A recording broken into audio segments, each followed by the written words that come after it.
chance qualifier. Getting right to the action is our motto. Qualifying well is of the utmost importance, David Bailey, as we get set for our first qualifying heat. Well, the reason for that is because the way the gate is, with 30 riders on that gate and the angle of it, the starts are going to come from the middle. If you get stuck out to the sides by a poor qualifying position, you're going to really be in a tight squeeze for the main event. This is a wonderful track designed by David's father, Gary Bailey. Under the restrictions of the infield of Daytona International Speedway, he's done a whale of a job, David. Well, I've watched him do it for a number of years, and I always was like, why can't you just go here or there? And there's always a reason. McGrath, LaRocco, Bradshaw, who gets the whole shot? Right now it's Craig. Michael Craig with Jeremy McGrath, #1 on the outside. McGrath moves out of hay bale as he moves back to third place. LaRocco going into second as they go through that black sand beach. McGrath almost overshot that corner, got way out there, got sideways. Good thing that hay bale was there, probably helped him stay on the racetrack, but he dropped a spot. Davey Coombs, Michael Craig is a phenomenal story right now. Doing so well over at Gatorback, riding with a broken hand in Moto 2. Yeah, that's right, Art. On the 125 class last week at Gainesville, he was winning the first moto by about 10 seconds. Made a terrible mistake on the last lap, ran into a wall, and it really messed his hand up. He's riding with an injury Coming right back, now. Mike Craig. He's got the challenge now from Bradshaw, who's moved into second place. Jeremy McGrath and Bradshaw are going at it. Bradshaw, #10 on the Honda. Jeremy McGrath on his new Knack Suzuki, #1. Trying to get around Bradshaw. We've got a great four-pack battle for first. Here comes McGrath. McGrath's going to take everybody, looks like. No, Craig shuts the door on him, but McGrath makes it around the corner. That was smart. Mike Craig could hear McGrath coming up the inside. He veered over to protect that line, but McGrath still squeezed through. Let's go down to Marty Reed. Boy, I'll tell you what, must have been pure luck, because I talked to Mike Craig and Jeremy right before the start. I asked Mike, how you feeling? He says, fine. He says, I'm really ready to go, pumped, stoked. You know, every adjective you could think of. And Jeremy said, practice went extremely well. Looks like it's paying off for both of them. Well, it's an unusual season for Jeremy McGrath, changing to the Suzuki bike a week before the season opened. It looks like he's dialed in now, Davey. Yeah, you know what? He spent a lot of time this week R&D'ing on a couple of the practice tracks around Orlando, trying to get the feel of Suzuki as we saw off the start. That's about the best start I've seen him get this year in the Supercross Series. Okay, it's starting to widen out a bit as Jeremy McGrath is being pursued by Michael Craig. Damon Bradshaw in the #3 spot, and the #4 spot is Michael Craig. We're heading down to the end of the racetrack where Bradshaw made that pass on both the Suzuki riders. See if he has got a good line there again, if he can stay close enough. Mike Jones, as you see there, in the 5th position as we take a look at our field summary. But this has got to be a great feeling for Jeremy McGrath leading this heat race. He only has 1 heat victory so far this year. Looking strong again. He sure looked relaxed in practice to me. Looked aggressive. He was one of the only guys out there doing everything every lap. They get such rebound on that speed bump. The back end just pops up on him. It's a faster section on the racetrack, and as soon as they land off that little starting brake, they hit that kicker just about the time they get on the brakes. Bradshaw, good line through the whoop-de-doos. Moves into second place. Vicious whoops. We see him from this angle, David, and now you can get a better idea of how vicious these bumps are on this track as Bradshaw sealing off Craig. The section they just came through, there's 3 jumps, and everyone's got a little different idea of going through there, but basically what my dad did with the layout is he made all those jumps straight up and down. Forced the riders to think a little bit more rather than just being able to jump and triple. We'll find out who our first qualifiers will be when we return. EN2 is being brought to you by Honda. With a whole line of new motorcycles, your Honda dealer is the most exciting place to be this spring. Honda, come ride with us. And by Suzuki. Your Suzuki dealer has the ride you've been waiting for and the financing to get it. We're back at Daytona International Speedway. Jeremy McGrath here for the first qualifying heat is getting a big challenge from Damon Bradshaw, #10. Bradshaw, who has placed second twice in the Daytona race here in the Supercross ranks, is second once again, but he wants that first place position. Anytime you're back here on the East Coast, too, there's a lot of Bradshaw fans. Jeremy McGrath, can he hold him off? Bradshaw ran nicely at Gatorback Park in the first motocross round last weekend of the season. Watch him kick off that bump. This is where Bradshaw was fast the last lap. He made the pass on Craig. See if he can do it to McGrath. Oh, and the whoops, Bradshaw. He's got the better timing. McGrath, the inside move. Bradshaw moves into the lead. Bradshaw riding with a good case of the flu. That's right. You know, we were talking about what McGrath did for practice this week. Damon Bradshaw did something totally different. He went cross-country riding for a couple of days. He went out in the woods, got out there and beat himself up a little bit in the trees and the sand and everything. Now he's got a flu. He started to get sick yesterday. That's a very unorthodox way to go about getting ready for a Supercross race, but so far so good. I like that strategy, though, because Daytona's a very unorthodox Supercross track. It's completely different, and why not go out and do something a little different, get your mind ready, and it looks like Damon rides pretty good with the flu. We need to do that more often, too. Look out. Sometimes the adrenaline really gives you a good push. Now, sometimes it doesn't work in motocross because of the tremendous long 30-minute motos and 2 motos in each event. Well, but here in Supercross, it's a little different. I think what's going to happen today is, unless he starts feeling a lot better and gets this kind of worked out of him through the heat race, the main event's long, the track's going to get rougher, and it is hot today, and he'll probably struggle towards the end of the main event. 3 semifinal wins in a row for Damon Bradshaw, but he's out in front right now. As we look at the battle for second place, Jeremy McGrath has got number 15, Michael Craig of Honda of Troy, on his tail. We've seen McGrath get out and look good early in the heat races before this year and all of a sudden start to fade, and all those times it's been due to arm pumps. So I would be inclined to think that's what's going on with Jeremy right now. Bradshaw over the kicker, going into that rutted turn. Look at how it's rutting up right now already, and this is only the first qualifying heat. Here comes Jeremy McGrath pulling up a little room now, trying to catch Bradshaw through the whoops. Lapper gets out of the way as they come roaring by. Craig's getting lots of pressure from Mike LaRocco, number 5 on the Team Suzuki. You can see right there in the faces of those jumps that nasty hole that's digging out. It's like hitting a curve in a sidewalk. You go from that soft sand into the lime rock. Really tricky section. After practice, they were having to pick up the pegs going through there.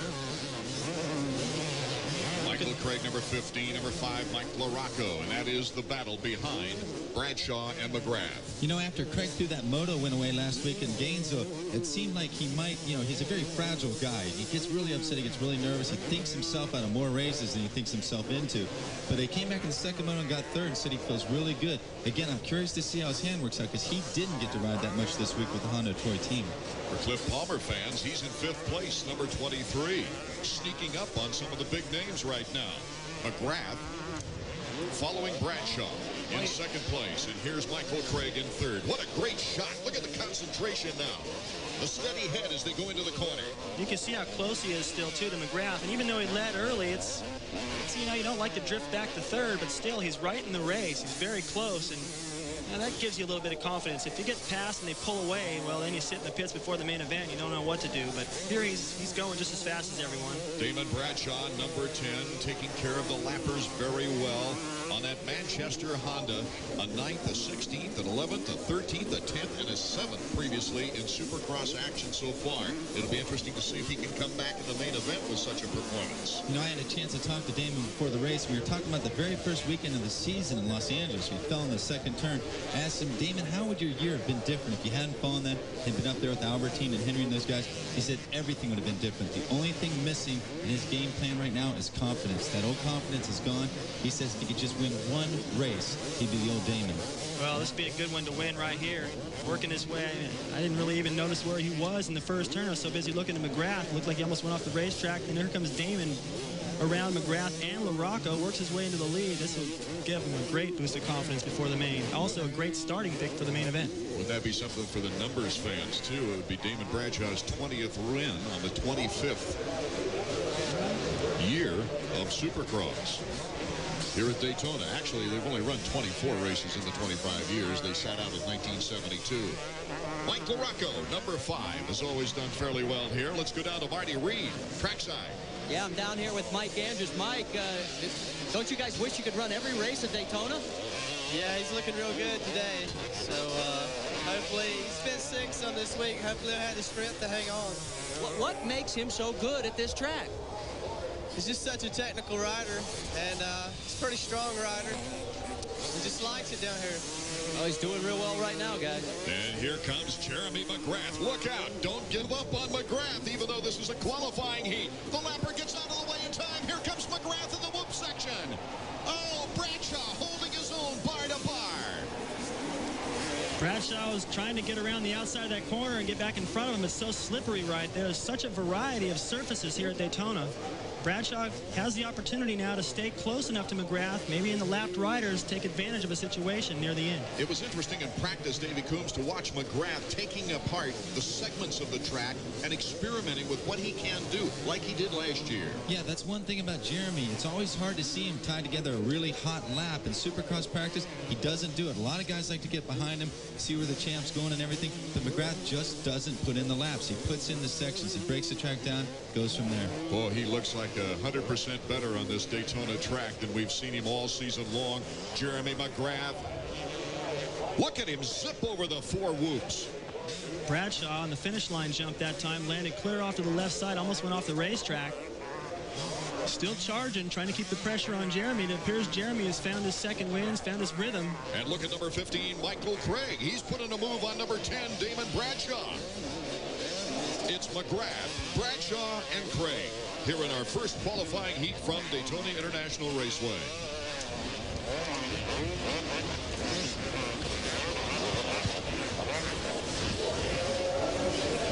Bradshaw still keeping the pressure on. Coming into that whoop section.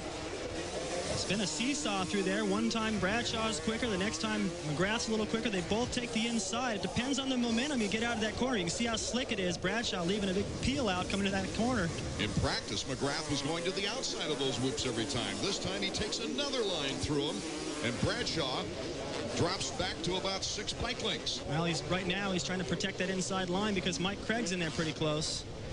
It also looks like we're at that point in the race where the guys are maybe kind of settling in a little bit and starting to think further ahead about the main event, trying different lines, looking around what the other guys are doing, especially through the whoop section. We saw McGrath pass Bradshaw. He tried something totally different that time. I think we'll see that for the rest of the moto, but they still want to win.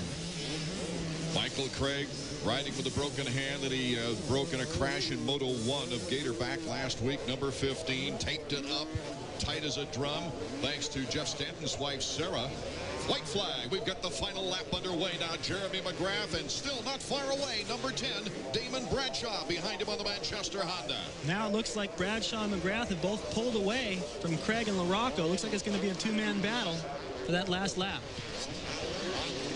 And don't forget, our top 5 will be qualifying for the main event out of this qualifying round. So we've got a pack of 4 way out in front.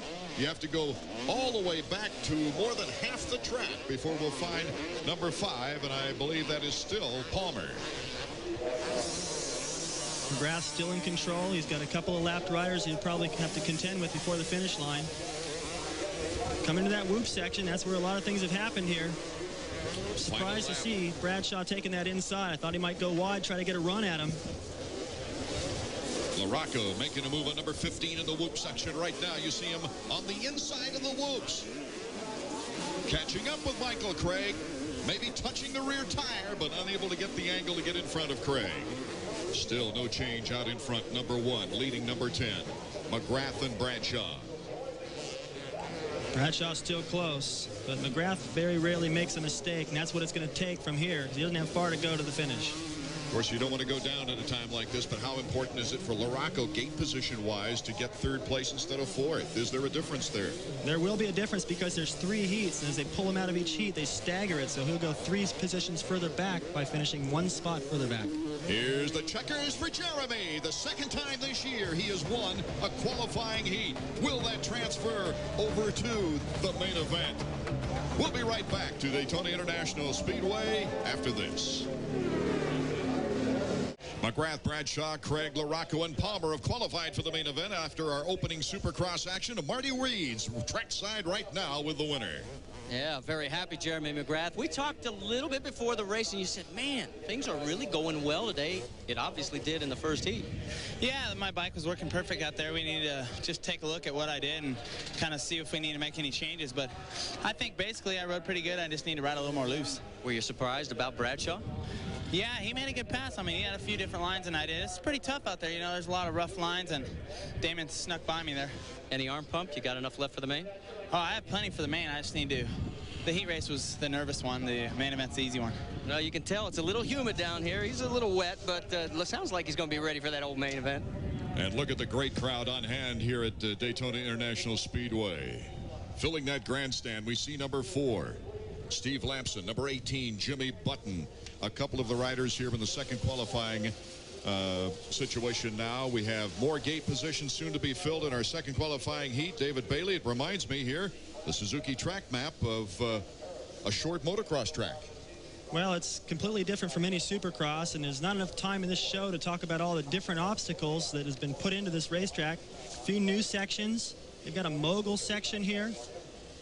A long straightaway for the start. It's going to be tough because as soon as you come out of the gate, you go about 40 yards and it really narrows down. So the guys out on the ends get pinched off if they don't get a good jump out of the gate. Jeff Emig, Larry Ward, Steve Lamson, Jimmy Button, just a few of the big names here in the qualifying heat number 2. Ryan Huffman, Taylor's also in the mix.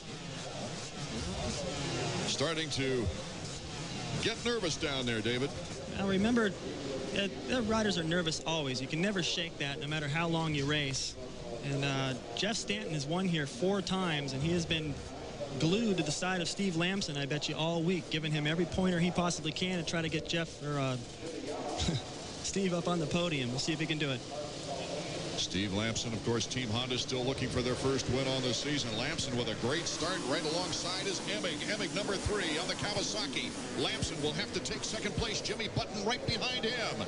So it is Jeff Emig looking very strong. Larry Ward is in third now. Number 6 on the Honda of Troy.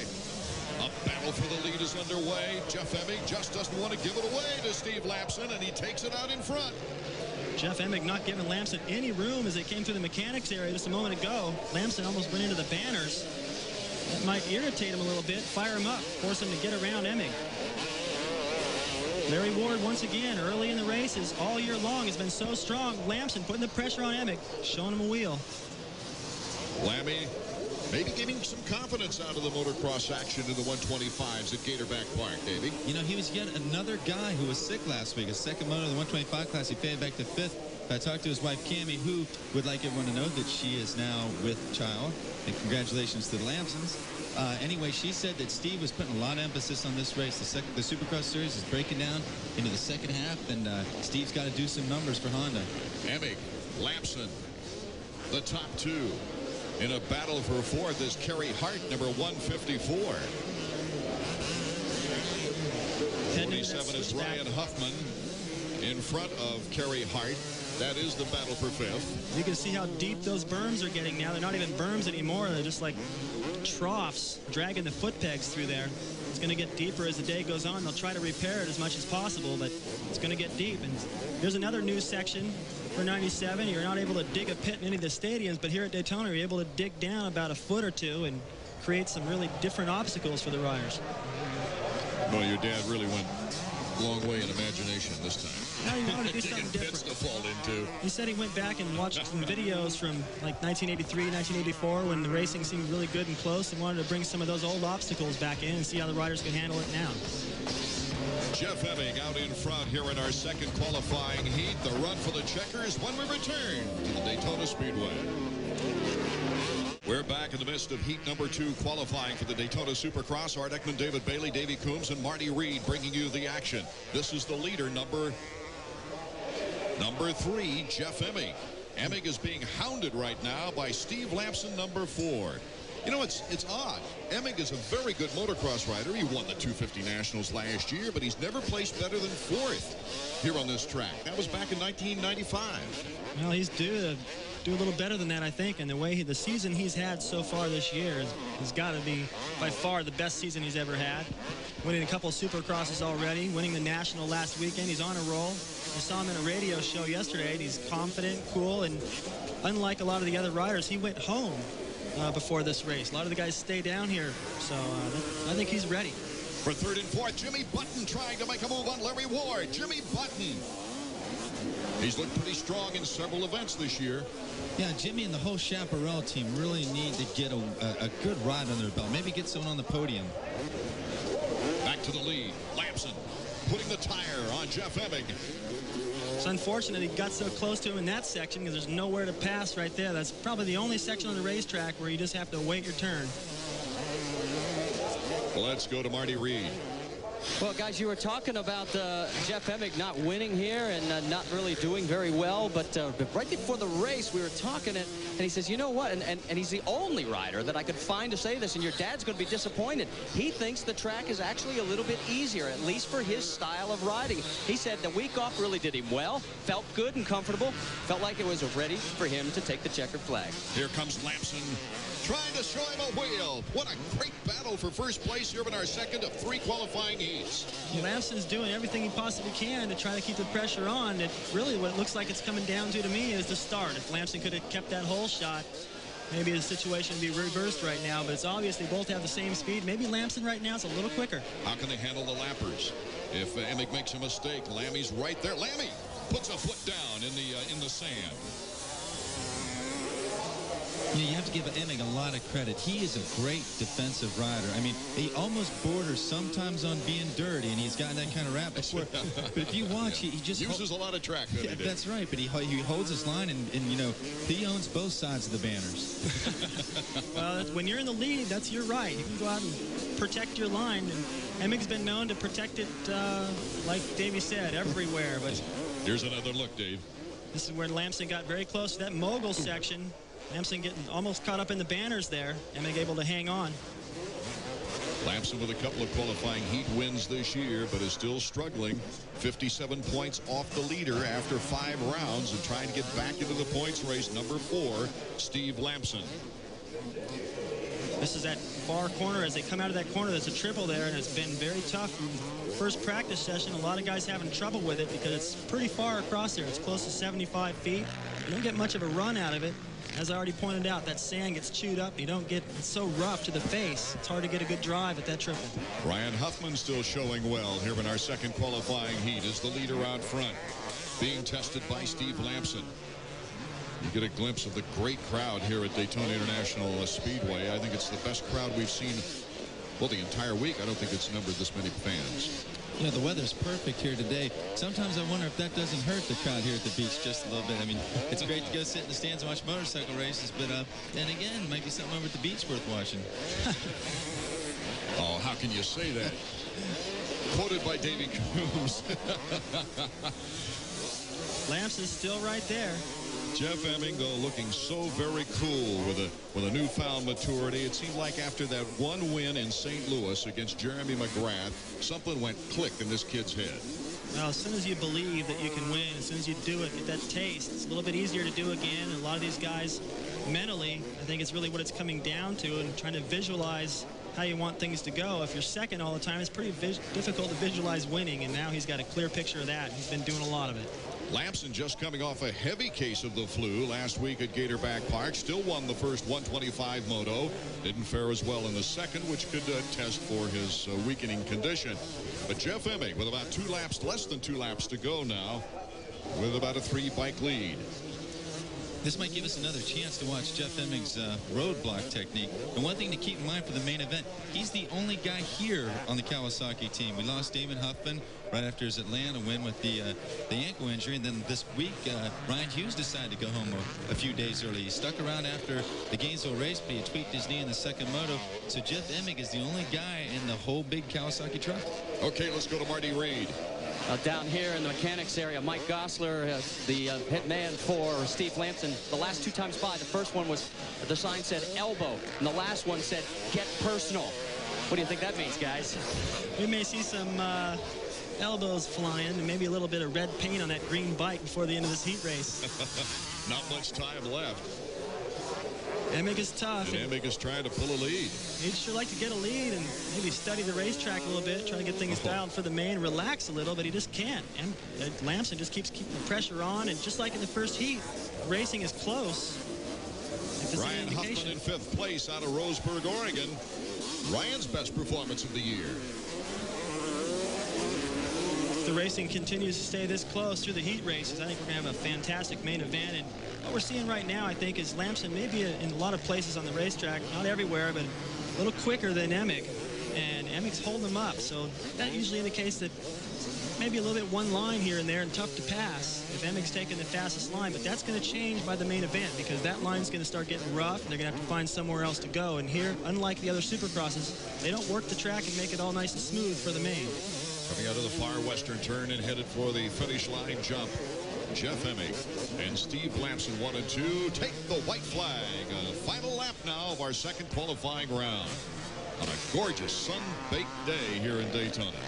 This is a section right here where Lamson's been making up quite a bit of time. Keeps closing right there. That's before the mechanics area. I wonder where to put it on the board this time. I tell you, we got some great shots on this track too. That's one thing that the Daytona International Raceway gives us is some fine angles. Well, Emmig's just blending into that grass.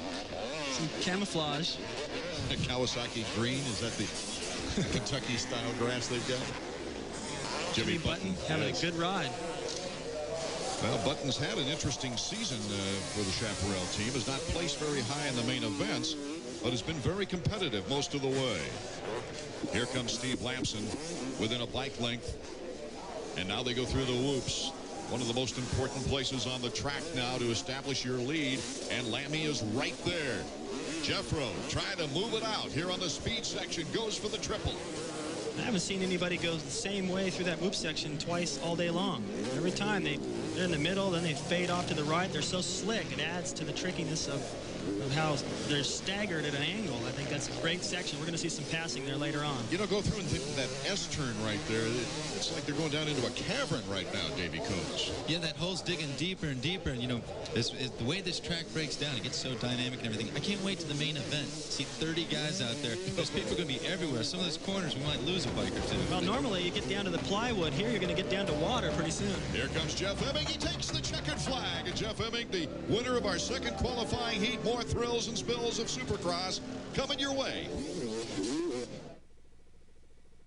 Jeff Emmig looking back at the official with a checkered flag, his fourth heat win of the year, and 5 more riders advancing to the main event here at Daytona. Emmig, Lamson, Button, Ward, and Ryan Huffman getting in there and getting a chance to select his gate position. Let's go down to the podium now and Marty Reed.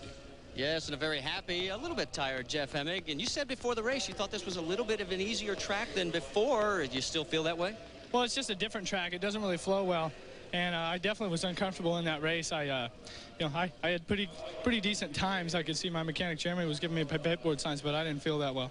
So are you saying that you don't feel as confident now going into the main as you did before the start of the race? Well, no, I got it figured out there in the last couple laps, but I didn't ride very many different lines, and consequently Steve had a little bit better ones, and it was a real struggle just keeping behind me that race. We'll be right back as the battle continues to make today's main event from Daytona when we return. 5 more riders trying to make it to the money round, the main event now in our third qualifying heat. Guys like Greg Albertine, who won the very first round, Brian Swink, Ezra Lusk, Lawrence Karsten, and guess who? The points leader, Doug Henry. Doug Henry looking good in practice, and also remember he's from New England. He's a very good rider at Southwick. This track is getting more chewed up and sandier as we go, and that's what he's good in. Look at that front tire. Number 20, Doug Henry, Team Yamaha, coming off that 4-stroke premier at Gatorback, having to adjust back to the 250's 2-stroke. 30-second board is up. He says he doesn't have any trouble with that, though, and he's probably, after his performance at Gainesville, glad to be back on that 2-stroke. And I pointed out that front tire. That's just a symbol that the track is getting chewed up and it's sandier. Otherwise, they would use a tire with the knobs a little closer together. I'll tell you, the way those guys were jumping up and down at the starting gate, it looks like they had sand fleas in their shorts or something. Well, maybe they do. They've cooled off a little bit now, anyway, as Doug Henry waiting for that gate to drop now. Third qualifying round. Our qualifying procedure just a little different than the other races on the circuit. Okay, they're set to go now. That gate can drop at any moment. Doug Henry with a great start.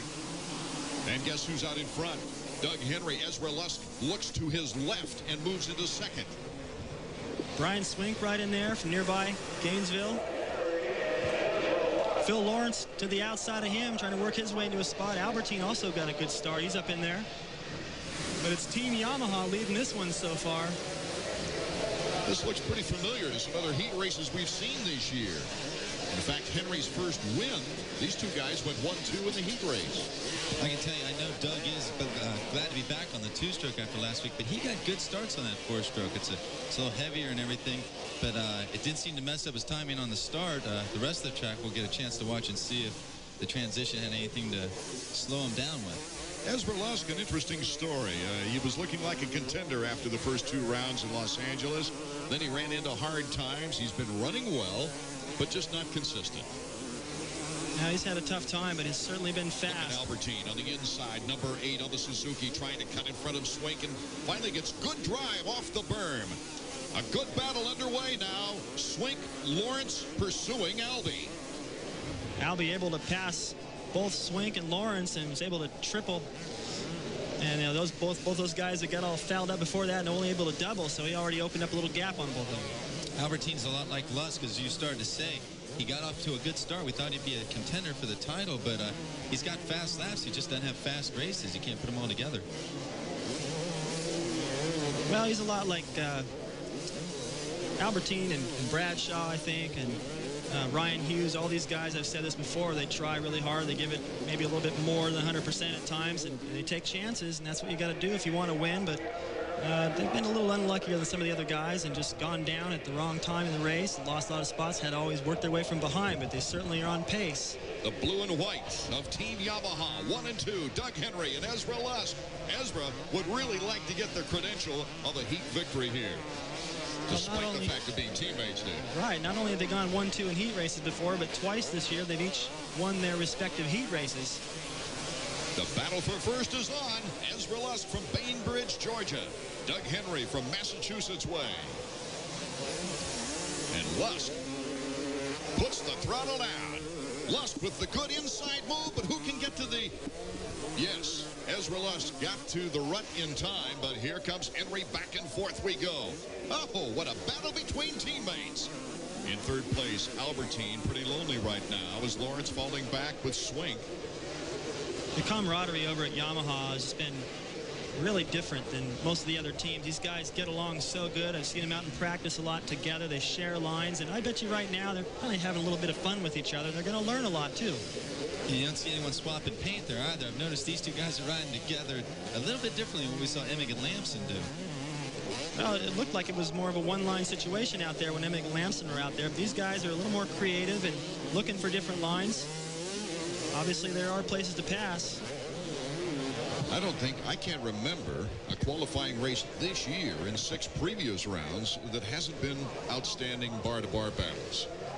It's been good all year long. And oh, Doug gets a little bit off his timing. He faded out to the outside, hit some of those bigger jumps. Deeper sand, still able to hold on. Takes sheer strength. Once you make a mistake like that, you get it back under control. And Greg Albertine starting to work his way up. Now he's getting into the picture. Albertine pulling up. Now Albertine's concerned is just staying on 2 wheels. He's had that problem in the last few races. Albie in third. He wants to go to second. I'm glad you said it, Art. I sure don't want to bring it up. Why? As they come back down through here, watch what Ezra Lusk does before the second little kicker bump here. Last time he was bunny hopping his bike over. He didn't have the right line that time, but that's where he passed Doug. Keep an eye on them if they get close together next time through there. Yeah, that's great. What he's doing, I'm glad you pointed that out, is he jumps off the jump just before it. When he lands, the suspension compresses and he just hops. He uses that rebound to hop over that bump, and that's what's forcing everybody to not be able to drive into that corner before the whoops is hard. He's able to get on the brakes a little sooner.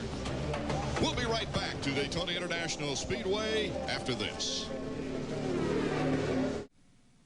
Qualifying heat number 3, and once again we've got a battle up front between Yamaha teammates.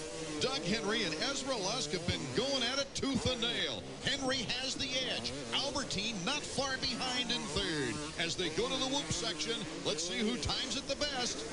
Henry having just a little bit of problems now as Lusk comes right up on his fender. That's such a tight corner right there. It's starting to get a little bit more of a rut there where these guys were sliding more before. But as they hit that rut, they're having to protect the inside line. The bike's not short enough. It doesn't have a hinge in the middle to make that turn, so the front wheel goes over it. A lot of guys having trouble there. Doug Henry able to hold on despite the tremendous pressure put on by Ezra Lusk. You can see that roost that Lusk just shot up off that jump right in Albertine's face. don't think he did it on purpose, but that happens a lot out there, and you can imagine what that feels like right in the face as you approach the section and you get a face full. For a while there, it looked like we had a little bit of play right at the Yamaha test track, but Albertine snuck up on those two guys. Lawrence and Swink in the battle for third. Lawrence with Team Chaparral. That'll be the battle for fourth. This is the section of the track where Lusk always gets right up on Henry, gets close before they enter the mogul section, and once again, Albertine has also moved up on these guys. Amaratio starting to close, too, on Swink and Lawrence. To the outside, Ezra Lusk. Oh, look at this. Lusk has got that section of the track dialed in. Number 11, Ezra Lusk has taken the lead away from Doug Henry. And Albie is encouraged. He's right there. He's probably hoping for a while those guys would bump into each other and he could go around them both, but it doesn't look like it's going to happen.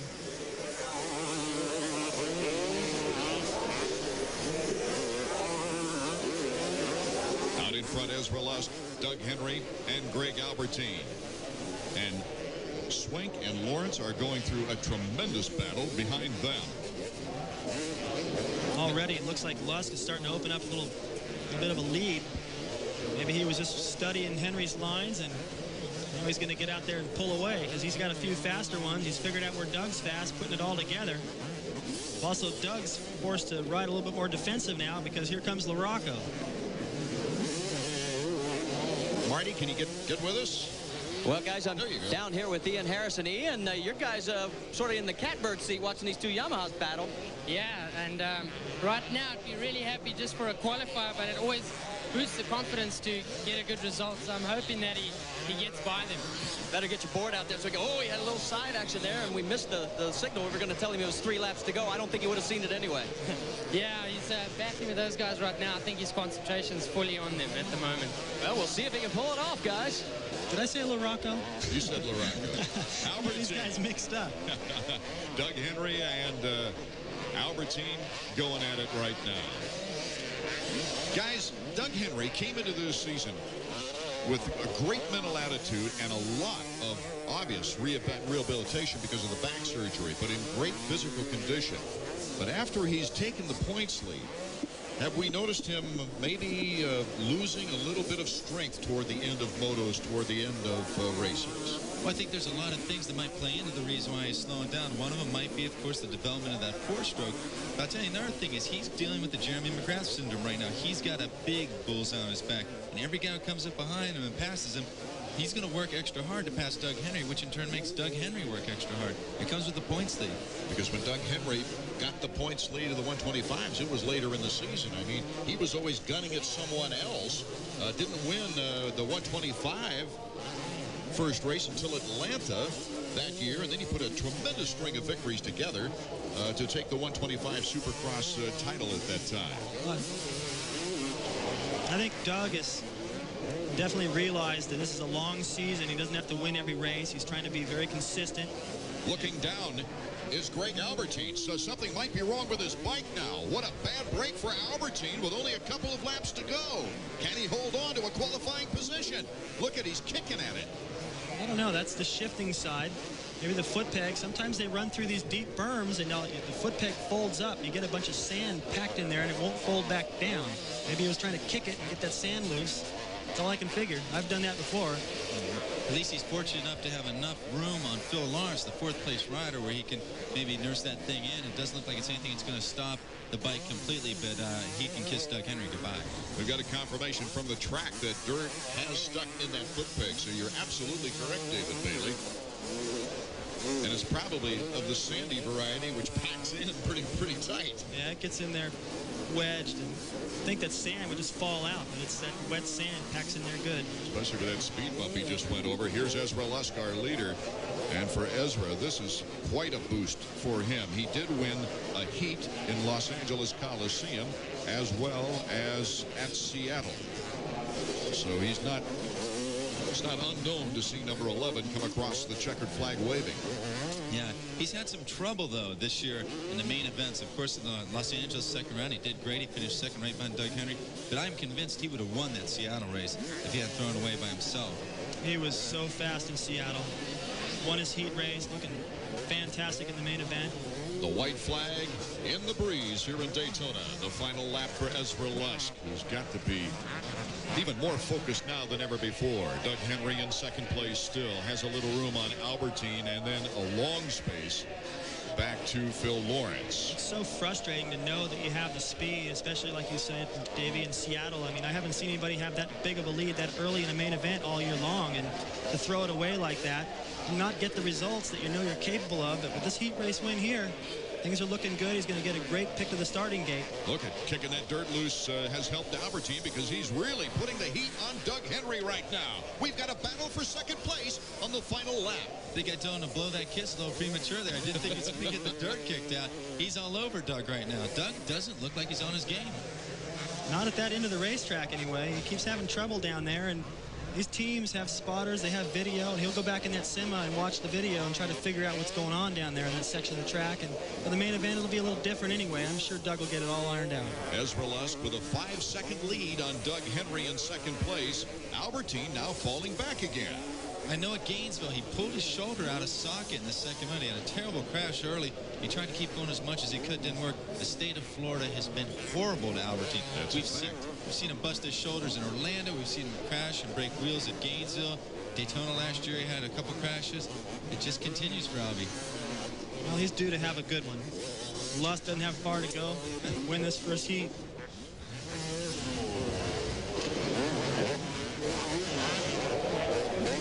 Headed toward the checkered flag with ease. It's not often that happens for anyone here in Supercross. Ezra Lusk has won the third qualifying heat. More roosting on the sands and jumps of Daytona Supercross when we come back. Here's the pass for Ezra Lusk on teammate Doug Henry that led to his third heat victory of the season. Ezra Lusk qualifying high, with Doug Henry, Albertine, and Lawrence, and Brian Swink also getting the transfer to the main event. 5 more riders joining our other 2 qualifiers. Let's go to Marty Reed with our winner. Yes, and you guys mentioned the fact he started off 1997 really well, had that sort of flat spot in the middle, but this has got to be a boast in the old confidence. Yeah, for sure. It started off great, and I guess I just started thinking about it too much and took it way too serious. And the guys at Yamaha really calmed me down and really had a talk with me, and I feel great now. Team Yamaha was out front on the start in that heat race by a long ways, and we just had the track to ourselves, and it was just a lot of fun out there racing with Doug.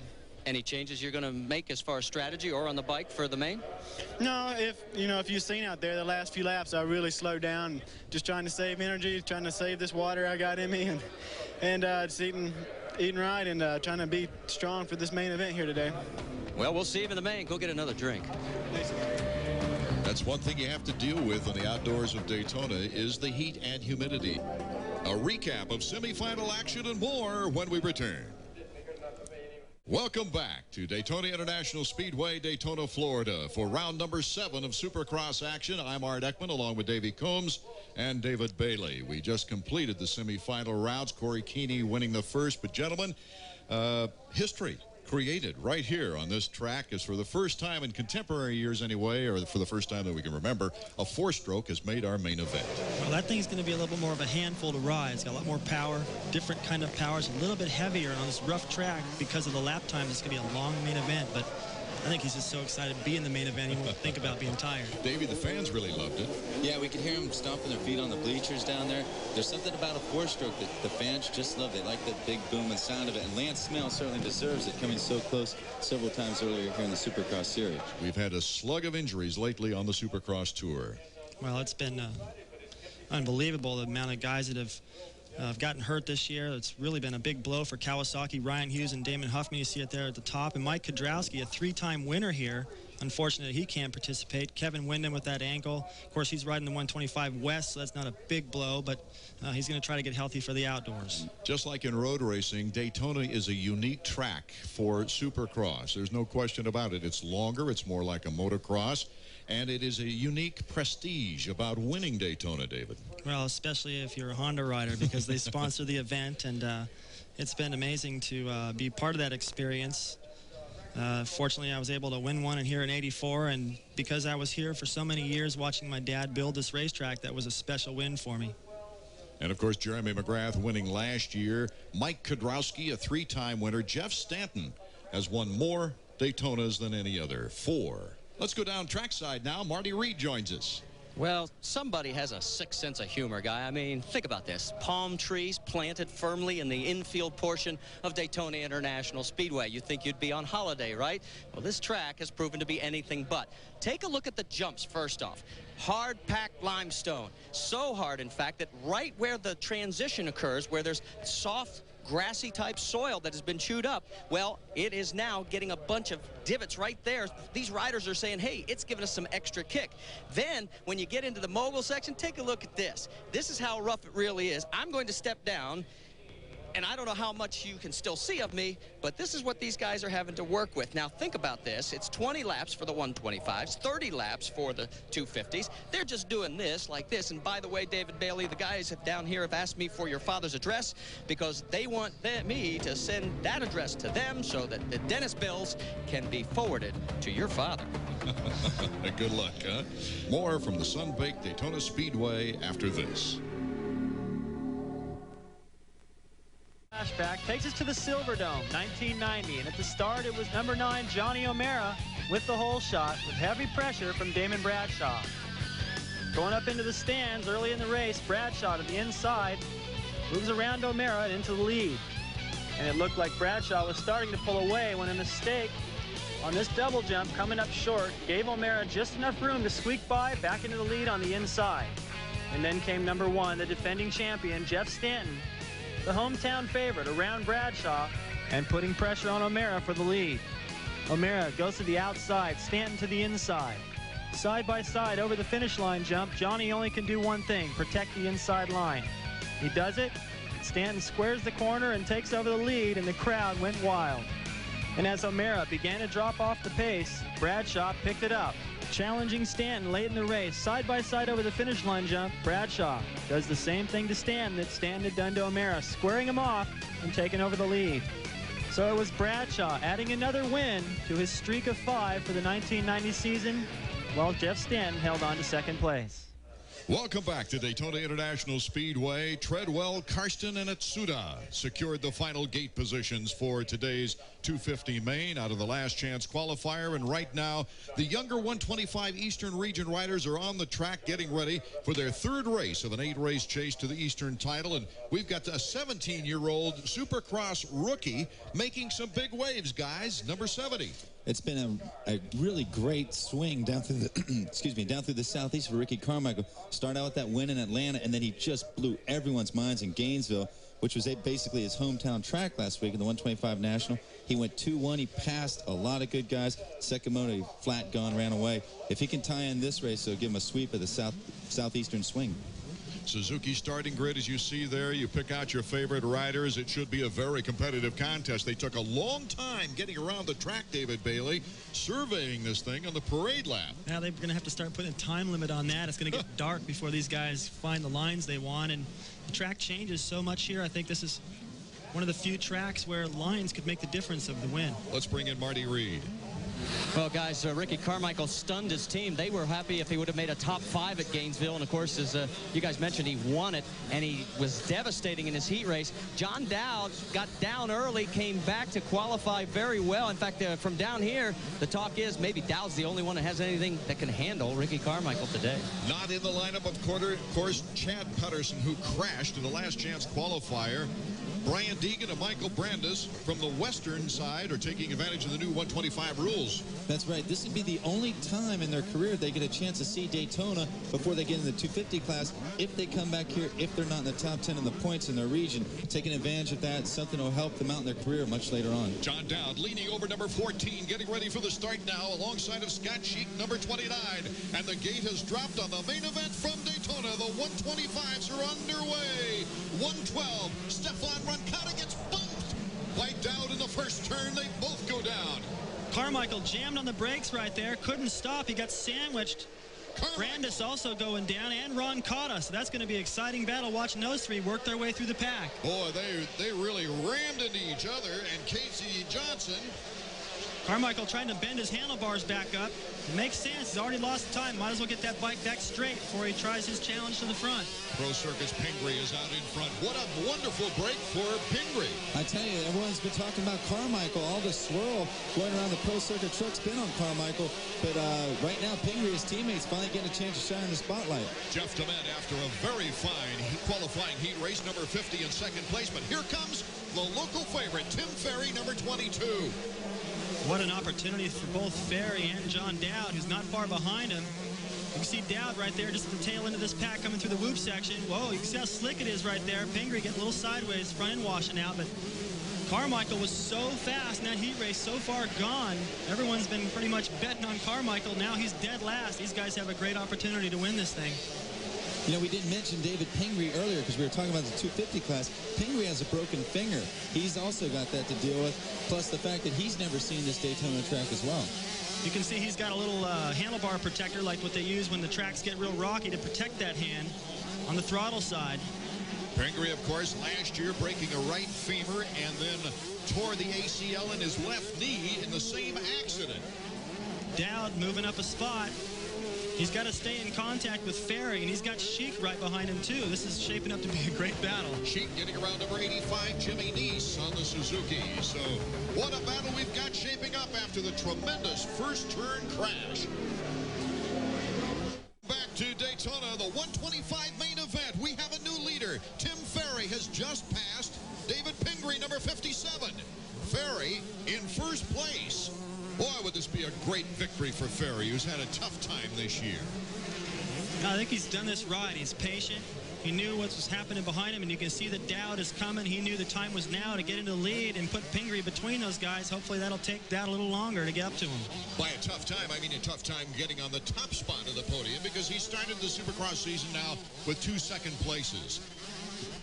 Both these riders, Dowd and Ferry, are at the point whenever they need to, like we can see right here what happened with the pass, they're both at the time of the season when they need to make a break from one another. Ferry was smart to make the pass here because you're going to see Dowd come in the picture right after he pushes Pingree out. If he didn't pass him there, Dowd would have caught him even more. That was in slow motion, and I don't know how the heck Ferry made that inside berm because he charged into that corner so hard, it stuck. Okay, Ferry, our first place leader now with Pingree in second place, and John Dowd is on the move. But Tim Ferry, who is the points leader here in the 125 East in the third round, stands a good chance of increasing his lead should he hold on. You see Ferry right there. There's a deep main line. A good line only lasts for about 4 laps. Ferry's already starting to work his way to the inside of that and use the grass. Here's the battle for second place. John Dowd, number 14, Team Yamaha, knocking on the door. Pro Circuit's Dave Pingree, but Pingree now puts the throttle down. I think Dowd's going to be the strongest guy out there on the track here in these last 5 laps. But he can't let Ferry get away from him. No matter how strong you are, if a guy gets a break and sees his pit board going down to 5 laps, 4 laps, 3 laps, he's going to get that extra boost of adrenaline to get away from you. Pingree 3 seconds in back of Tim Ferry, the leader. And John Dowd has come off the back bumper now of Pingree as they get into that tight crevasse like U-turn. It's hard to say. Pingree's riding a great race. Hard to say if Ferry took his time, was patient to get around him, or if it just took him that long to find a way. But Dowd's going to find out here pretty soon how tough it is to get around Pingree. If it takes him a long time, that's really good news for Ferry. Yes, it is. Pingree from Great Falls, Montana. A 9th in the first round at Indy, a 16th as he went down on lap 10 in the Georgia Dome in Atlanta. Ferry working his way through that tough whoop section. Look at the pounding these guys are taking. Every lap, most tracks, these guys have a nice rhythm through there, but because of the sand and because of the way it tears up from lap to lap, these guys are getting really inconsistent through there. That's as we see this mistake. Wonderful battle right here. John Dowd cuts to the inside of Pingree. John Dowd picking up an extra point there, or 2 there. Riding right through that deep berm with all those holes in it. Just taking the roughest line. He doesn't care where he goes. He's got the strength to do it. Brian Berry, big sigh of relief right there. You see how deep those lines are getting. That big hole right there is getting deeper and deeper every lap. I like that line there that Dowd has. He maintains his momentum around that corner instead of trying to square it. makes up a lot of time each lap. He just carved about a second out of Ferry's lead. Look how close he is now. One other Western rider, Jeff Willow, moving into the top 5. You know, it's definitely a thinking man's track. Art, you asked about the difference between 125 and 250. I've never seen 125s dig holes in a track like that. I can't imagine what it's going to be like at the end of the 250 race. But from just the first lap till now, you can see the difference in this track, and I think that's going to pay off. That's going to play into John Dowd's favor, certainly. Okay, now the leader, Ferry, with Dowd right behind him, is approaching some lappers. As we take a look at the Honda stopwatch, they breeze by Bogart, so there's no problem there. Pingree in 3rd. And they're in that mogul section. Dowd not following, trying to take different lines. You can see him working inside, outside, partially to dodge that roost. Oh, John Dowd showing a wheel to Ferry. Ferry glances back to see who it is. You always want to work your way inside, outside, and keep that guy in front of you guessing. As soon as he starts worrying about where you are, if you're taking the inside or the outside, you start trying to think about what he's doing and cover those lines, and you're riding defensive, and that'll play into the favor of the guy behind.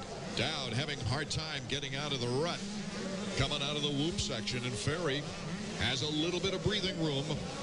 Well, mistake there. Ferry didn't get over that double jump. Dowd got over it. You can tell Ferry's definitely picked up the pace under the pressure here, but I don't know. Dowd's got about 3 more laps to do something. I have a feeling he's going to do it on this lap. It's tough to change your pace. Oh, look at that. John Dowd makes a great move. That's where Dowd's been maintaining that momentum. Went right around the outside of him.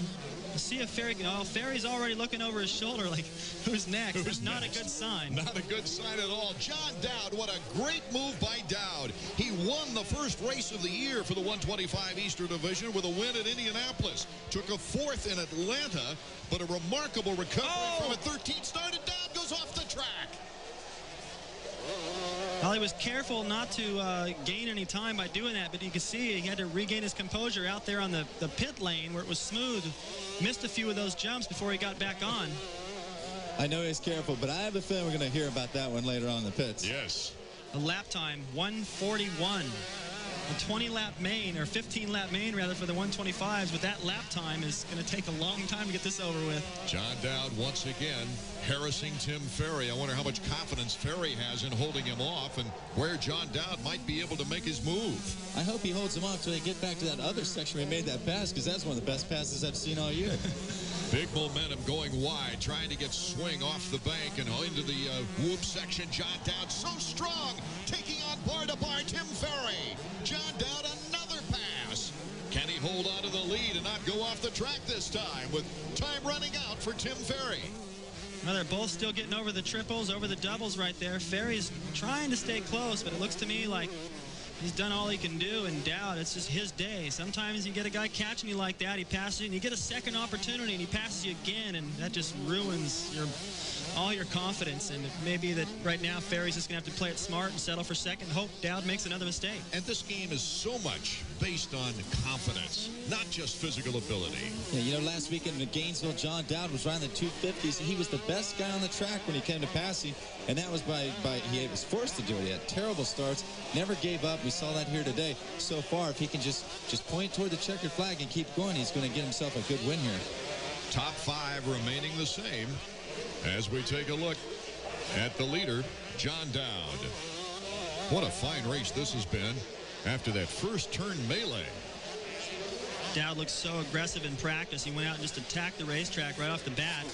And although Carmichael's been on a hot streak and he was looking good, won that heat race by so far, I still was feeling like this was a racetrack for Dowd. He does so well in the sand. He's so good on rough racetracks. This is a longer race. That's his strength, and it's really starting to show now. Tim Ferry in second place, number 22, as Carmichael has moved up to 6th and could make the top 5 before this race is over. A white flag is in the hand of the official at the finish line jump as we see Ferry laboring through those whoops. Here's John Dowd taking the turn. We're seeing what happens to a rookie who's getting those great results right off the bat. He was just going for a little bit too much on the start. It'd been a lot easier. He knows right now, it's probably already gone through his head that if he would have just backed off a little sooner, got through that first corner, he had a great shot to win this thing, but he's 17. He'll learn. Lots of racing in front of number 70 as we take a look at a guy who really got started late in his career racing and went right almost to the 250s. Had very little experience in the 125s. Yamaha had the open spot for the 125s and moved him in there, and it took him a while to adjust to it. You know, John Dowd's one of those cases like we spoke about before where a rider is a privateer for a long time. When he finally gets that factory ride, he appreciates every moment of it, from the free sign-up to the airplane rides to the spare bikes, all that. John Dowd used to sleep. In fact, when he won his first national, he drove home from California and to sleep under his bike in the back of a minivan. Oh, no. Carmichael on the move. White flag. Final lap is underway with John Dowd. Boy, you talk about a confidence builder for Dowd. After winning the first one, yeah. And then a fourth after a brilliant comeback in Atlanta. You know, it's interesting, too, in talking with Brian Berry when Marty was just down there, the confidence that he displayed. I mean, it's obvious that they, as a team, felt like this was a race that he is supposed to win. And when you feel like that, I mean, look at how much different he rides here compared to some of the other racetracks where it's a battle. I mean, he's just dominant here.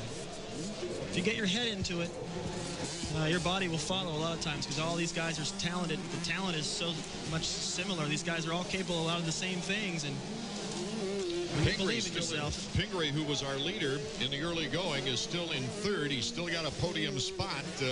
He's probably lost a couple of the pounds right there, number 57, that he put on with all the cheeseburgers, taking Ricky Carmichael around his place. Yeah, the thing I love about John Dowd winning these races, every time he wins a 125 Supercross, he pushes his own record a little further out. He is still the oldest guy to win a 125 Supercross, and now you can just add about a month onto it. And pretty soon, he's going to be a father. And a winner of the Daytona Supercross. Nothing quite like that. Oh, that's got to feel proud. The checkered flag for John Dowd. John Dowd out of Massachusetts. 31 years old. Tim Ferry in second place. Pingree in third. Sheik fourth. Amaratio and Carmichael in sixth. We'll be right back with the official standings and a word from Marty Reed and our winner after this. Okay, the great battle was on with John Dowd going off the track, losing the lead to Tim Ferry, number 22. But Dowdy came right back, gentlemen. That was amazing how much resolve he showed. He messed up in that section twice, still came back, and look at it, he just muscles his way through the whoop section, back into the lead, and then pulled away. John Dowd, an impressive performance, and he's joined at the podium by Marty Reed. As we scan through 6 through 10, let's go down to Marty. Yeah, tired but exuberant. You are so excited right now, and rightfully so, but you made it extremely interesting. Yeah, I got a little tangled up in the start. You know, I didn't really come out all that good, but I managed to miss all the chaos. I know there was some guys crashing and stuff, and kind of took a little bit too much time actually to get going, but I managed to stay smooth and then you know, find my lines and get going towards the end. As far as where this ranks on the plateau, I mean, the guys were teasing you, making you sound like a granddad. You're the oldest one to win again. Yeah, well, I'm hearing that a lot lately, but hey, I'm kind of proud of that now. You know, I mean, at first it was kind of embarrassing, but hey, a record's a record, I guess. I'll take it. Any words from home yet as far as the baby? Is she ready here? As far as I know, she hasn't had it yet, but I'd like to say hi to her anyways, and I love her, and hope she can wait till I get home. Hey, Trish, you can have the baby. He's won Daytona. Wait till tomorrow.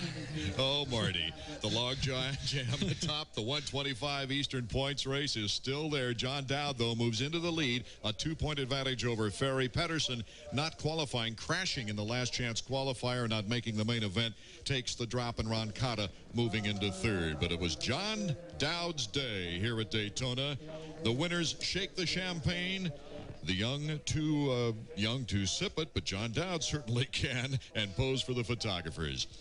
The Supercross stars are getting ready for today's 250 main. Just moments away, our next TV race will be Minneapolis, Minnesota. That's a Sunday, March 23rd, 3 o'clock Eastern Time, 12 o'clock p.m. out on the Pacific Coast. We'll be right back with the big guys, the giants of Supercross 250s coming up. Last Last year at this time, David Bailey and Davey Coombs, Jeremy McGrath was looking for his very first Daytona Supercross victory. That accomplished, he went on to win more in a row than any other rider has ever won, 13 in a row. This year, there's a similar goal of importance, guys, but it's to win your very first one as we look at all the winners on the right side who have won before. Well, you can see McGrath in 96, what a difference this year. And each race that goes by that he doesn't win, the rest of the riders have a little bit less respect. They don't, they're not quite as intimidated by him if they're behind him. They just move right by him. Where last year they thought, well, if I'm behind him, that's pretty good. I'll just follow him to the front. And everybody wants to win Daytona, Davey. Oh, certainly. And this would be a great breakthrough race for Jeremy because it means so much to the manufacturers, the teams, the riders, even the fans. Everyone places extra emphasis on this race. Jeremy could use a big win here. And he looked so good in that second moto at Gainesville, especially coming at record-breaking speeds, it looked like, until he went down. Yeah, all day long at Gainesville, he had the same speed as Jeff Emig, but the problem is Jeff Emig had the lead at the end.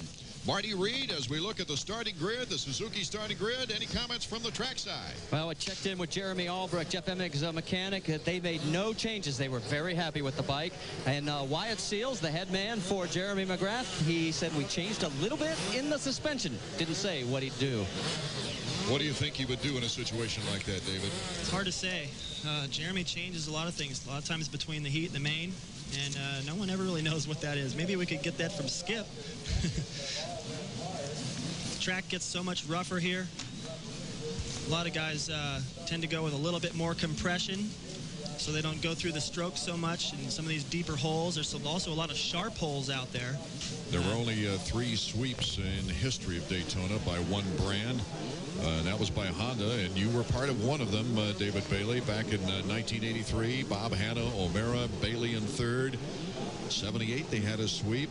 And in 1990, Stanton with John Michelle Bale and Mike Kudrowski, who unfortunately is not racing here because of an injury. The board is sideways. That means, and the gate drop. Emig, number 3. Number 11, Ezra Lusk. Number 10, Damon Bradshaw. And Henry is to the inside, number 20. Henry making a move into second place right about now. Bar to bar down the whoops. I saw McGrath get shut off really hard off the start. He's back about 20th place right now. It's a terrible start for McGrath. This is a big break. 17th officially. Again, for Jeff Emig, this guy's starts are just unbelievable. There you get a look at what McGrath has to work his way through before he can get a look at Emig. This is going to be tough. There's so many riders here. The track's going to get tough. All those lines are being occupied in the first couple of laps just by where they're positioned, not by the speed, but where they're positioned. Corey Keeney going down. Emig will pull such a lead on McGrath. I don't know if McGrath's that good to make up that much space. Look at Henry. He's trying to make a move early on Emig, and that's for sure. Is Jeff Emig in second place, 8 points behind Henry in the points chase. Emig trying for his 3rd win of the season. Henry likewise has 2 wins prior. Well, it's looking good right now for Kawasaki, as Davey pointed out earlier. Emig, the only Kawasaki rider here. And for Yamaha as well. They got both their team riders right up front. And after Dow just won the 125, things are looking up for them. So it's Emig, Henry, Lusk, Bradshaw. Albertine is next with Larry Ward and Steve Lamson, Jimmy Button. That's your order down the line. We see him go out to the far end of the track there, Art. We saw when they were coming through the whole section there where they, like David said, his father pulled the banners in just a little bit, makes some more passing lanes on the inside. That's going to work good for passing early in the race, but you have to know it's there. First lap completed. Jeff Emig in a very strong position. Can Henry make a challenge early? We'll be back with more main event from 250 action from Daytona in a moment. Call 1-800-661-RIDE for the dealer nearest you. Welcome back to Daytona. We've got a bar-to-bar battle. They touch. Literally bar-to-bar as they landed off that triple. They touched. Emig in first place. That's one way to knock on the door for the lead. Henry came out of that corner after the whoop section, got right up alongside. He actually went over the top of the berm. had better momentum over that triple, kept it a little lower. Here comes Emig. Oh, Emig is doing a fantastic job playing with Henry here. Emig using the edge of the course most of the way. He's got some real creative lines out there, Art, but the thing is, Doug Henry's going to pick up on him the longer he stays behind him and use those to his advantage. But late in the race, missing all those bumps in the early part, you save a lot of energy. It's going to come in handy. Henry might be given too much too early. Henry in terrific shape right now as he pursues Jeff Emig. Remember how strong Lusk was in the heat race, passed his teammate Henry and pulled away. And he's sitting right there with a great opportunity, and also Bradshaw, who gave McGrath fits in that first heat. LaRocco in 10th, McGrath in 11th. There's Bradshaw and Albertine, the top Team Suzuki rider in our list right now. But everyone is following Emig and the Yamaha duo of Henry and Lusk. There's McGrath behind his teammate LaRocco. He's got a long ways to go. Let's get on to Marty Reed. Down here with Jeremy Albrecht, and he had just fended off his first attack by Doug Henry, and now it looks like he's opening up a bit of a lead. I saw you nodding your head, too. Yeah, you know, he's riding really good. He's been working hard. Got another hole shot, which helps out. The Kawasaki's working great, but, you know, you got to kind of get through that battle, and he did it at the last race in Steel City. You know, you just got to get through your head and really work hard and not put up with anything. And I think it really kind of messes with everybody's head when you kind of battle like that. It's really good for the sport. It's going to be a great race. Everyone's going really fast today. Emig is definitely mentally tougher now than he's ever been. He's much more confident, much more relaxed. And you can see in his interviews, he's having a lot of fun with us and joking around. And things seem to be clicking over there for him. Really relaxed with the media, that's for sure. He's having fun. He enjoys what he's doing. And Emig is starting to pull a lead on Doug Henry. This is the same thing that happened in the heat race. Henry was looking good early, and then he started to struggle, and Lusk worked his way around. Now the same thing's happened again. Lusk applying the pressure. Oh, we see in our shot, Albertine's got a great battle on Bradshaw, and Albertine moves into 4th place against Bradshaw. As we take a look at the two Yamahas in 2nd and 3rd, Lusk is battling with Henry. There's Albertine, number 8. Bradshaw, number 10. Don't count out number 4, Lamson, who was putting the pressure on Emig in their heat race. The whole race, he never let Emig get away. He's just behind this battle. Oh, but Lamson loves something better than a 6th place, his best finish of the season. Yeah, that's right. And you know what? Ezra Lusk moved in while we were watching Albertine and Bradshaw together.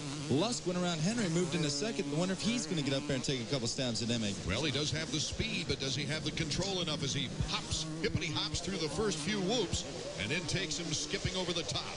Well, he's already started to pull away a little bit from this battle right here. Albertine's really starting to pick up the pace. A great move past Bradshaw. There was no room. He found some. Now it looks like he's going to find it around Henry as well. Henry seems to be struggling just a little bit now. The pace is too quick. There you see number 4, Lamson, is really putting the pressure on Bradshaw behind these two.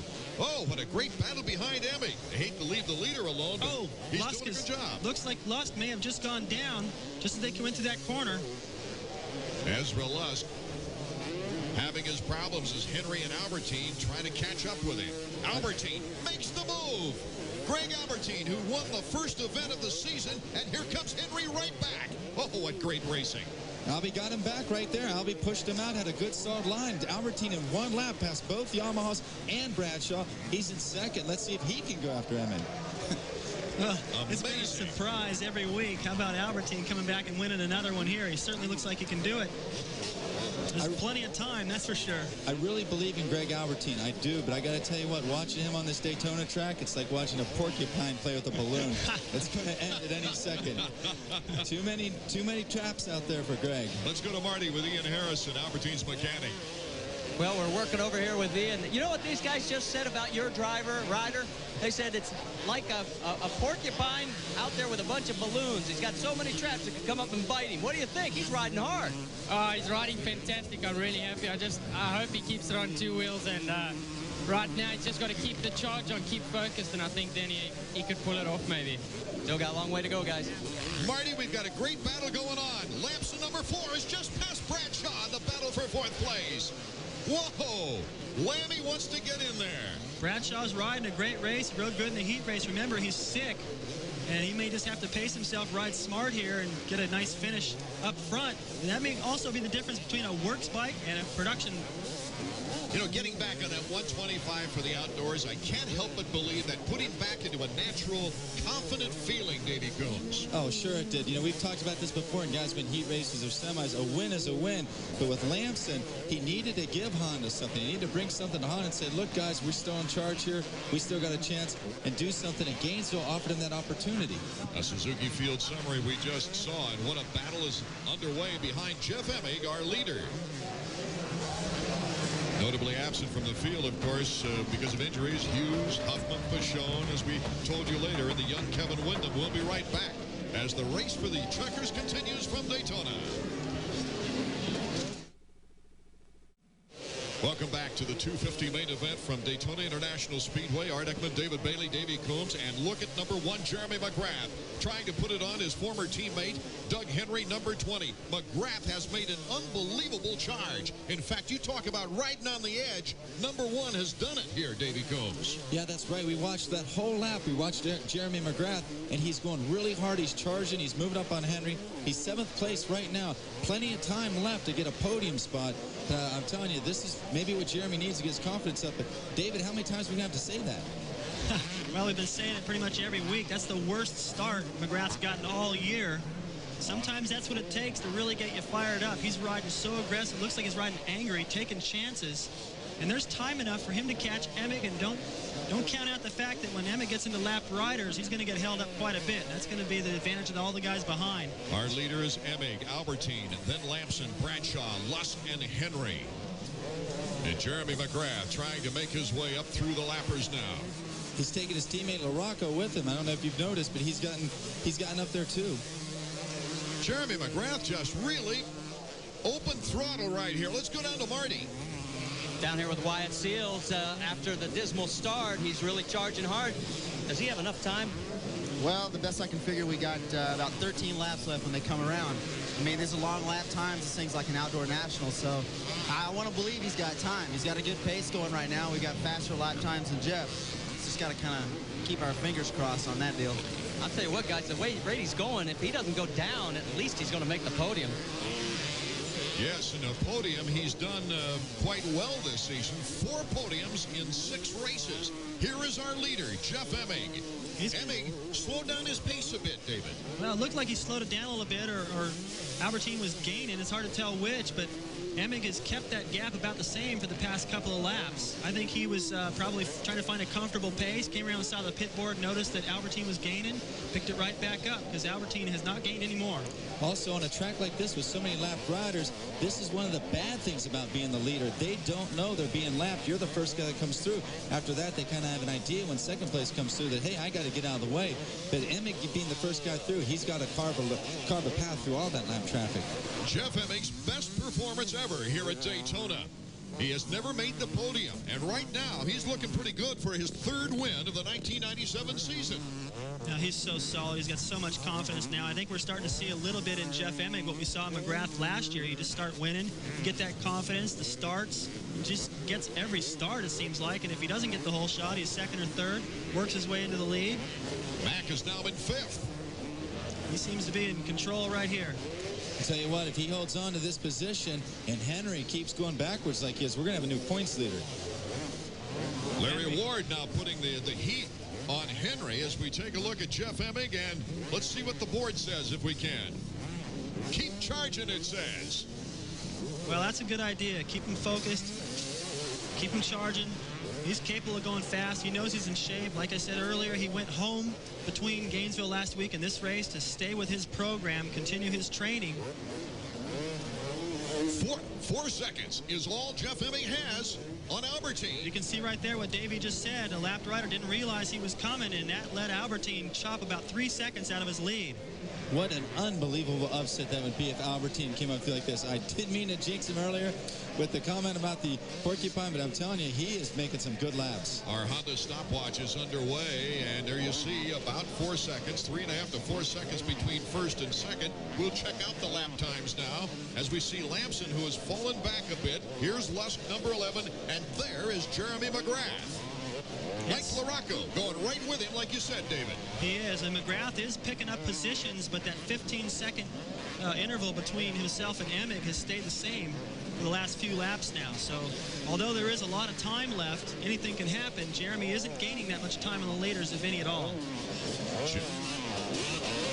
10 more laps to go as we take a look at the Honda stopwatch and find out what our lap time is for Jeff Emig on this long, difficult, ruddy, sandy track. Emig hasn't made one mistake, Art, that I can see. Look at him riding through the grass. Every time a new line opens up, he's the first guy to find it, or one of the first guys to find it. He's been solid. The only mistakes he's made is choosing the wrong way to get around a lapper. I see Henry going backwards in the field. Gentlemen, next time you get a chance to see him, he's got something hanging down from his bike. It looks like a hay bale cover. We know that could do a lot of damage. And even further back than Henry right now, probably in about 12th, is Damon Bradshaw. Maybe the effects of that flu finally caught up with him. It does look like a dark substance, plastic, and that would be a hay bale bag, that's for sure, as we take a look at Jeff Emig out in front. The time ticking off on the lap time of the Honda stopwatch. Lap time was about 1:41, if I remember right, for the 125 class, 1:35 for Emig. He's carving some pretty quick laps. Of course, it's going to be on this track because of the faster straightaways. It's going to be faster for the 250s more than it is on a typical Supercross track. Here's Jeremy McGrath looking at Ezra Lusk for 5th place right now. Ezra Lusk, number 11. Our leader, number 3, in the whoop section, just after the finish line jump.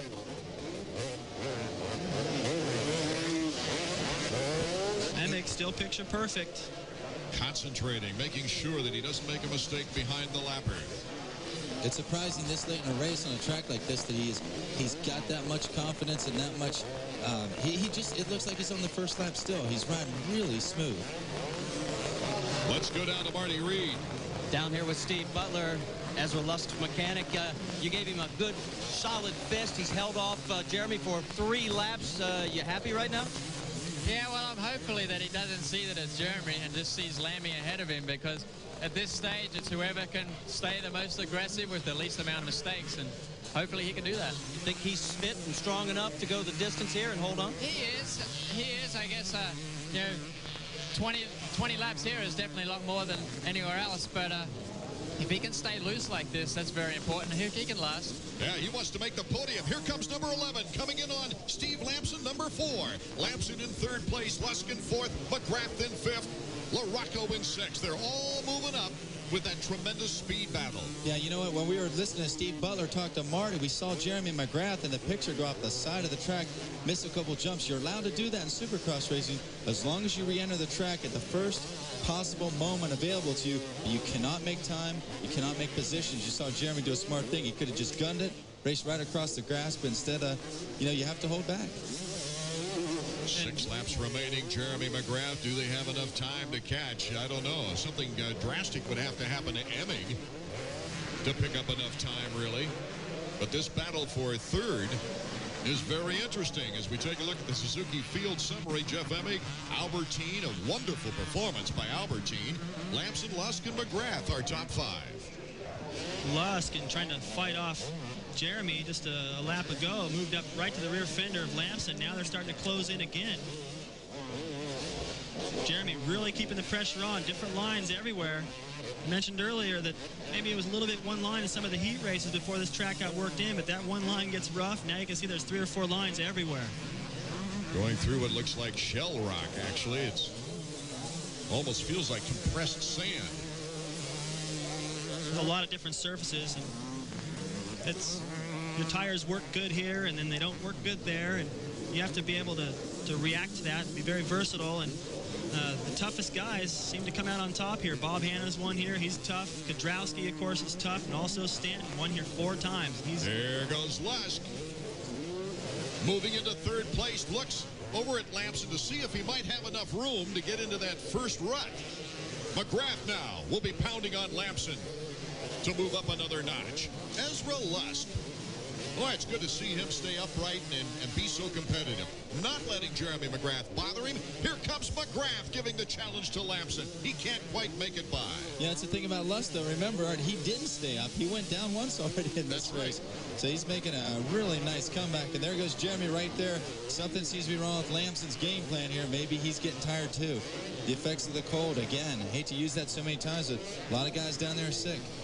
Plus, last week riding the 125, took a lot out of him. He said after the first moto he was dead, had no energy for the second moto, and now he's on a 250. It takes a lot more energy to ride that, especially on this rough racetrack.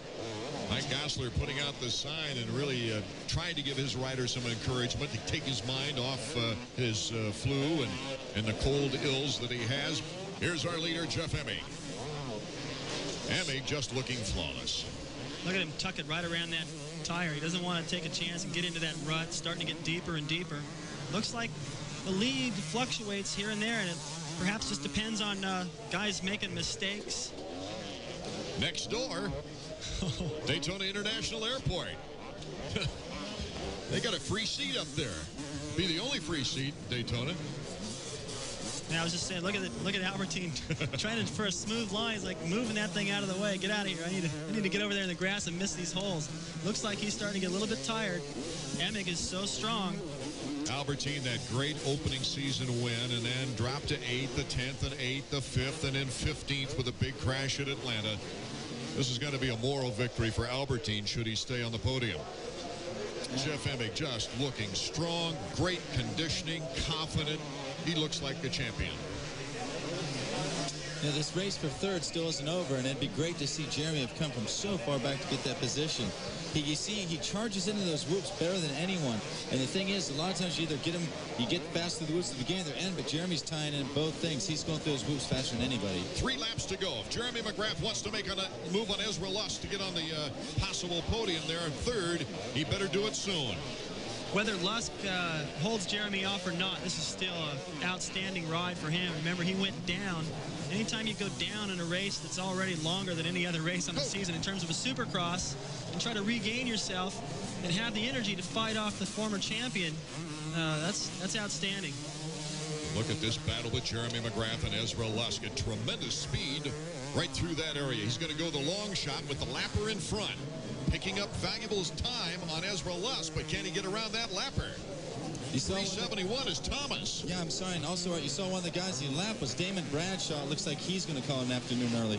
Bradshaw in 13th, Henry in 10th. Here's the battle low, 1 versus 11. Jeremy McGrath looks to the side as he makes the pass, and the fans are cheering loudly for him. Great ride for Jeremy as well. Emig searching for a smooth line. Almost went out there and collected those banners again. Remember what happened?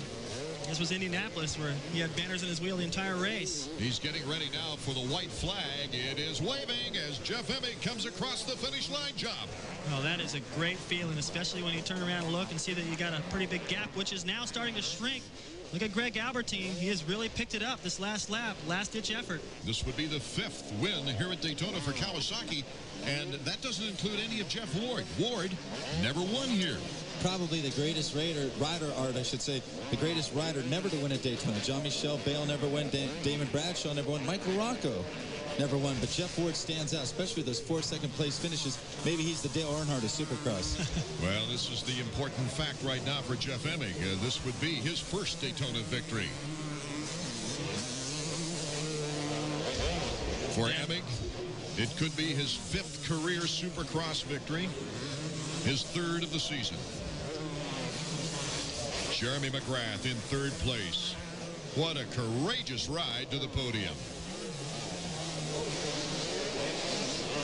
McGrath still going all out. His way. Huh? Yeah, wide open and probably getting into 4th gear right there. It's one of the fastest sections they're going to encounter anywhere on a Supercross track. Certainly the fastest section here at Daytona. Emig not far to go now. Still, it's not over. If he was to make any mistake and drop it, Albertine's close enough to make that pass.